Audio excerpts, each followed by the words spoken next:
these topics to simply let the audience know that you selected all of these topics, and sometimes I had my reservations in reference to some of the topics, but you've been able to carry through with all of them since we've started. So let's start off by giving those who might know you some information in reference to you and your background, your education, and some of the things that you've been involved with over the last many, many years. Let's start it from that perspective. Well, Dr. Haney, I'm a sophomore at the Nashville School of Arts, where my specialty is band and music, and I play trumpet for Pearl Cone's marching band, Pearl Cone High School. And a bit of background about me is that I'm very devoted in the communications and English, which is why this is the perfect thing for me. And I'm heavily involved in my church, John Wesley United Methodist, and I've been on many leadership retreats and all this, which helped build my character so that I can come talk to you. For example, the Junior National Young Leaders Conference in Washington, D.C., or the summer camp for verbally and mathematically precocious youth at Western Kentucky University.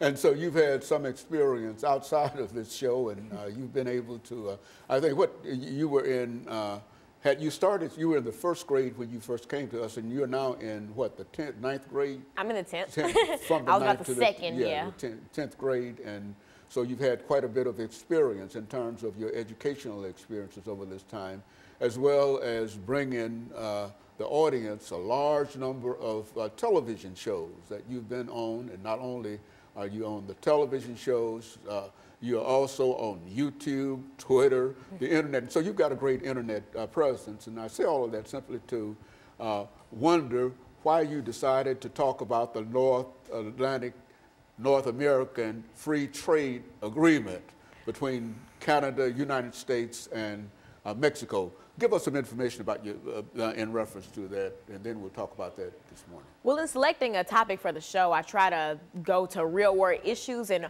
a real-world issue is definitely NAFTA, with President Trump trying to renegotiate and really terminate the NAFTA agreement, and we'll get more into that in the second segment. But it's something that's very prominent in our news today, and I wanted to explain what NAFTA is and what NAFTA does so that people can make their own opinions about it and really be aware of what's going on in today's society. Now, this is an economic agreement. When did NAFTA come into existence, and what's the origin of this idea? Because I don't know that much in reference to it outside of just really the common facts, but tell about the origin of it. How and why did it come into existence? On January 1st of 1994, under the Clinton administration, Clinton signed off an agreement, the North American Free Trade Agreement, which commonly known as NAFTA. And NAFTA, the goal of NAFTA was to boost economic integration between the United States, Mexico, and Canada, and boost the economies of these three countries. And so we're dealing with an organization that had special significance to all three countries and all three of these. And I think you mentioned at one time something about the European Union in reference to it. And so we're going to take our first commercial break within the next few seconds. And then we want you to come back and start talking about the European Union and some of your background information in reference to that. Because I think that this is an exciting topic, but it's a topic that not many young people, and we generally try to select topics that people your age would be concerned with, but not many young people are familiar with it. And so when we come back, we want you to start talking about that from that perspective. And of course, we'll be back with our audience following this very, very short commercial break.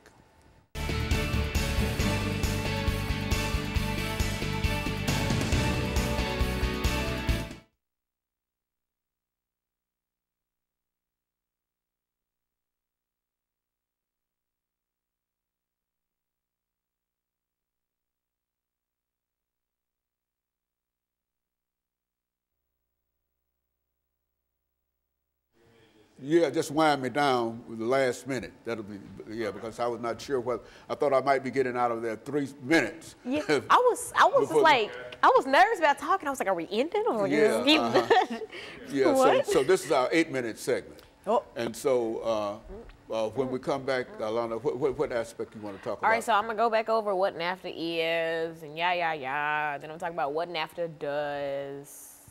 and then I'm gonna compare it to the European Union. Okay. Because NAFTA is kind of like a bootleg EU with not as many benefits, and it was kind of molded after the EU, but like a bootleg version, like a Walmart EU.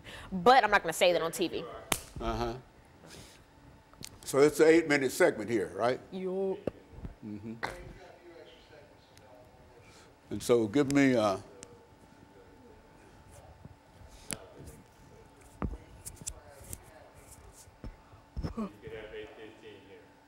Eight. 8:15. We got 8:15. Oh, 8 minutes 15 seconds. Yes, sir. Okay, good. Cool. Stand by.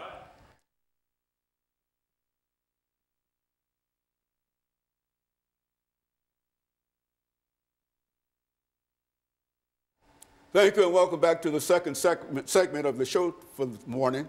We're talking to Alana McLaughlin, and she's giving us some information in reference to the North American Free Trade Agreement, the so-called NAFTA. And of course, Alana, you gave us some information during this first segment that was quite instrumental in terms of bringing us to this aspect of it. So let's give you an opportunity over the next 8 minutes to lay out for the audience some information and why this organization is important, not only to the United States, but also to Mexico and Canada, and to sort of examine some of the things in reference to that. Let's do it from that perspective. Now, for our viewers just tuning in, we explained that in the last segment, NAFTA is the North American Free Trade Agreement, and it was established under the Clinton administration back in 1994, where the goal of NAFTA was to boost economic integration between the United States, Canada, and Mexico, and overall boost the economies of these countries. Now, for the last 24 years, or I'd say 23, because this started maybe last year, all was fine and well. Now, NAFTA does have some downfalls that we'll get into, but there are lots of winners from NAFTA. And everyone was fine and content with NAFTA, or at least mostly everyone, but we'll get into that. But President Trump recently started, well, in the last year, started these renegotiations of the rules and components of NAFTA, and is really pushing towards terminating NAFTA. Now, lots of Americans, this has been covered in the news, and I know of many people who are sitting like, what is NAFTA, and why does he want to get rid of it? You know, because unless you're 25 and older, or really 30 and older, you weren't born when it was established. So most people in my age range don't know what NAFTA is and don't really care, but here's why you should. NAFTA was a basic way of saying that, okay, hey, you know, the European Union has something that's similar, which was established after World War II for Europe, where a bunch of European countries come together, and if one goes to war, they all go to war, and there's no tariffs between those countries and all this, and they're trading and all this. It's a good thing. Now, North America wanted something similar to that, but not as similar. For example, one of the biggest differences is that you don't need a passport to travel between EU country to EU country, while you do need a passport if I wanted to go to Canada or to Mexico, or if they wanted to come here, you do need a passport. That's a big difference. But NAFTA basically wanted to just boost the economy of these three countries. So some of the big winners in NAFTA would be large United States manufacturers. And a way that they're a big winner out of NAFTA, or they've been winners for the last 25 years, is basically these U.S. manufacturers take their buildings, take their big companies from the United States and plop them in Mexico. Now, this helps the United States because they pay Mexican citizens lower wages, which makes more money goes home with them. And this helps Mexican citizens by providing them with jobs. But one of the downfalls would also be that they're barely getting any pay, and jobs are being taken away from hardworking Americans, which is a big reason why a lot of people are anti-NAFTA, because they don't see the positives. They only pay attention to, well, 500,000 Americans have lost jobs under NAFTA, and so many people's companies, these big companies, these textile and apparel companies are up and moving to Mexico or Canada, and plus the imports from these countries are ruining businesses, so people are just automatically just anti-NAFTA. But it's helped the U.S. by making U.S. manufacturers more money. It's helped the Mexican economy because foreign investment soared in Mexico under NAFTA. And the U.S. has a really nice stronghold in Mexico, and U.S. companies are more comfortable with doing business in Mexico. So that's a pro for Mexico. And with Canada, all the trade and investment that they're getting, it's making them money. So everyone is making money, but there are lots of downfalls. For example, millions of Mexicans left Mexico under NAFTA to go to the U.S. to try to find better jobs and better opportunities because the jobs that they had that are now moving country to country are losing money or are losing its flair. So it honestly depends on how you see it and what level you are in the working field, because more blue-collar workers tend to be more anti-NAFTA, while more executives, like the people who are moving from the United States to Mexico, tend to be pro-NAFTA because, you know, they don't have to pay Mexican workers and things that the U.S. are so heavy on, like labor unions and making sure that women can go on maternity leave and all that. They don't, Mexican citizens do care about that, but they have less of a say in it. So if, say, for instance, some apparel company left the U.S. and went to Mexico, they could force women to take pregnancy tests while applying for jobs, which was something that would not fly here in the U.S. Or they could pay them lower wages, something that also wouldn't fly in the U.S. The average pay of a company or a worker in Mexico a day is less than the minimum wage per hour in the United States.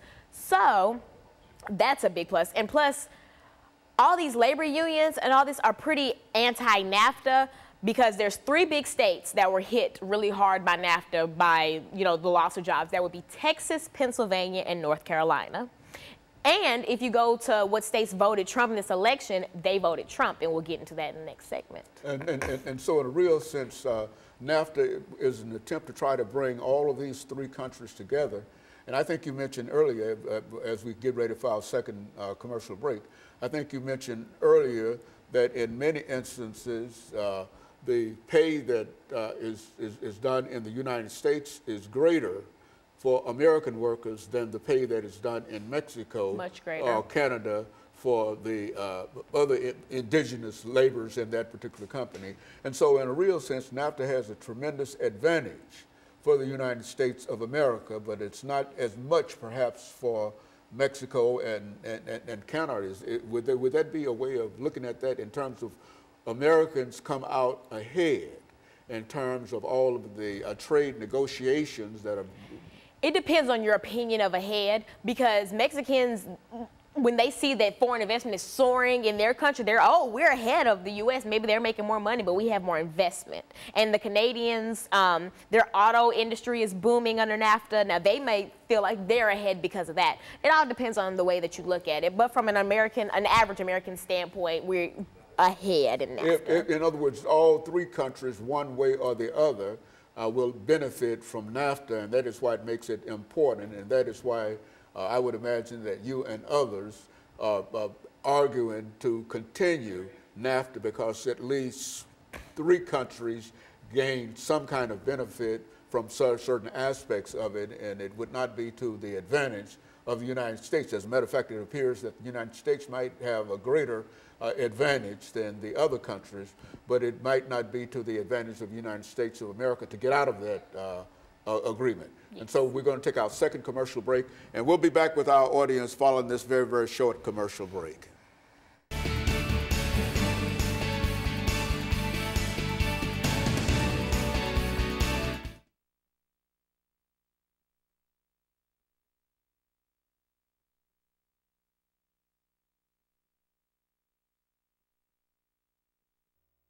Talk about Trump's views on NAFTA. Well, let's look at immigration. How would you? I mean, what? Oh, immigration in terms of immigrants coming to the United States and immigrant workers and. I mean, okay. Do you want to talk about how that affects the U.S.? Yeah, how it affects the United States and et cetera. You know, however you want to talk about it, because you've laid out all the basic ideas in reference to it. So immigration. So you want to say, Cool. Well, do you think you can deal with it from that? What impact does immigration have on NAFTA, you see? Because Okay, I can do that. or if you don't Okay. want to talk about immigration or Nashville, whatever. I can do immigration. Uh-huh. Okay. Now, you ain't going to be able to talk about it for no 10 minutes. I can talk about it for 10 minutes. Huh? I can talk about anything for 10 minutes, if you let me. It's going to get talked about for 10 minutes. Okay, Something's going to get talked about. Got it. Something's going to get talked about for 10 minutes. Okay, so we've got All right. 10 minutes for this last segment. 10 minutes. Is it exactly 10 or is it like 9:50? 9:55. All right. That minus 5 seconds helps. Okay. All right. Well, I'll introduce it and make some statements in reference to it to try to get us back. You've heard me into- talk about anything for 10 minutes. Yeah, okay. I've done this. Uh-huh. I done talk about stuff I don't even know about for 10 minutes. Ready when you are. Okay. Let's get this over with. We're ready. Yeah. Let's get it.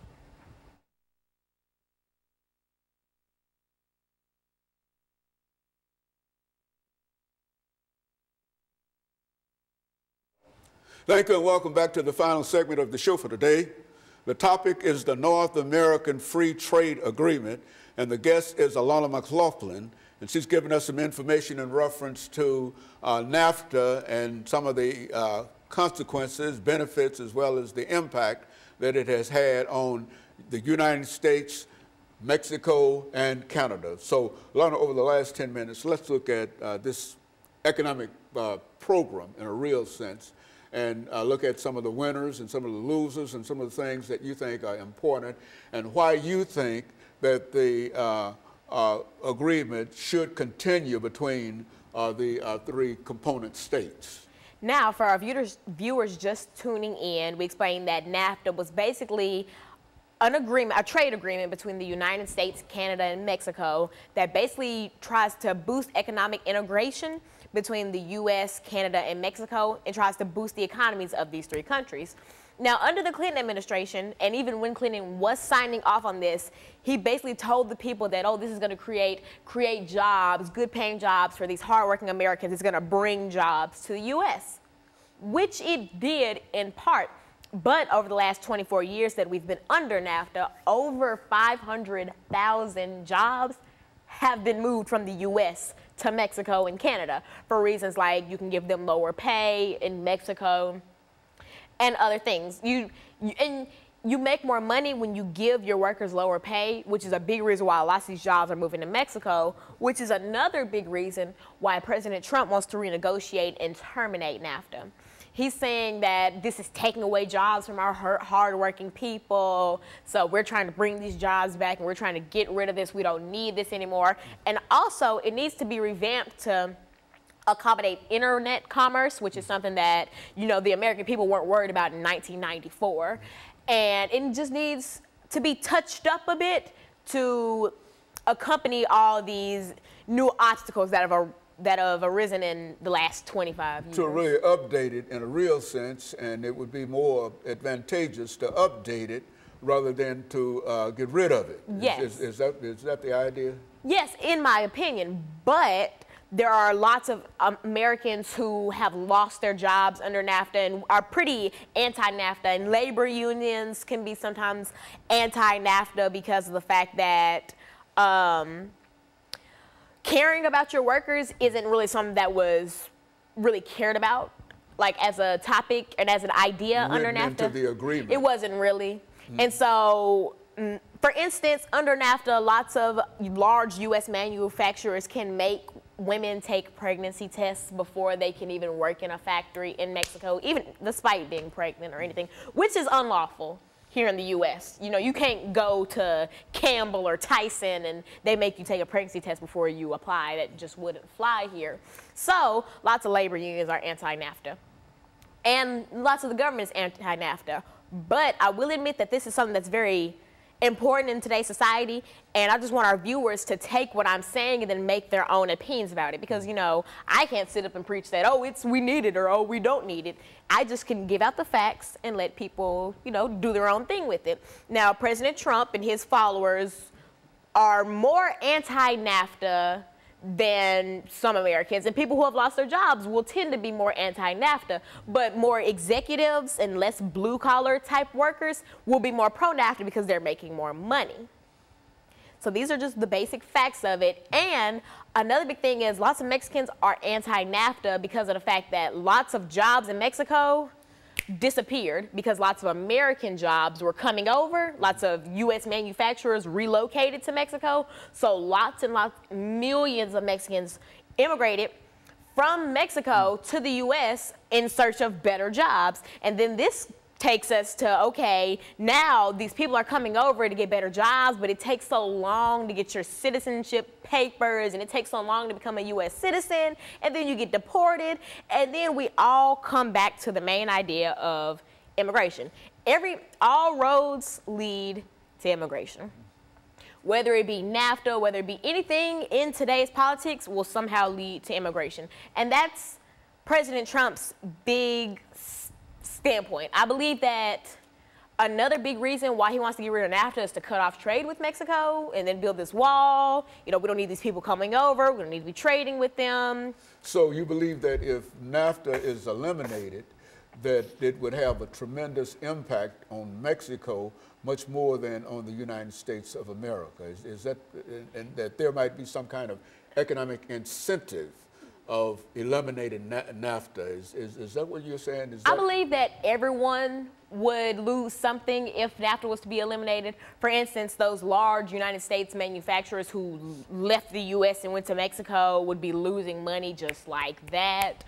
And the foreign investment that soared in Mexico until the recent recession would just plop back down to just stage one. And the stronghold that the U.S. has in Mexico and like the business industry would fail. And then the auto industry in Canada, which is booming under NAFTA, would just go back down. And all these winners that were winners under NAFTA would lose. And the losers would still be losing. Until we replace those 500,000 American jobs that were lost under NAFTA, cutting off NAFTA isn't going to do anything. We need to be bringing jobs back. But you know, that's just a personal opinion. Yeah, but in a real sense, Lana, and do you think that many people of your class, age, group are familiar with what goes on in NAFTA and